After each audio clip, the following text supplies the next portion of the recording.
আপনি যদি গুগলে সার্চ করেন ভাত খাওয়ার উপকারিতা কী, তাহলে আপনি অনেক তথ্য পাবেন। আবার আপনি যদি গুগলে সার্চ করেন ভাত খাওয়ার অপকারিতা কী, তাও আপনি অনেকগুলো অপশান পাবেন। সেখানে আপনাকে দেখাবে ভাত খেলে আপনার কী কী ক্ষতি হয়। আপনি যদি সার্চ করেন সুগারের উপকারিতা কী, আপনারা দেখাবে অনেক উপকারিতা। আপনি যদি দেখেন সুগারের অপকারিতা কী, তাও আপনারা অনেকগুলো ইনফরমেশান দেবে গুগল বা অন্যান্য ওয়েবসাইট।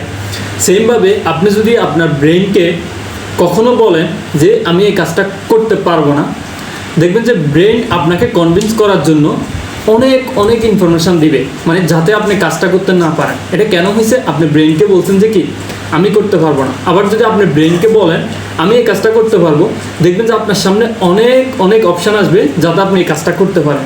সো আমি একটা জিনিস বলবো, কখনোই কোনো কিছুকে না করা উচিত না, বরং একটু চেষ্টা করে দেখা উচিত। So think positive, be positive and do positive. Thank you.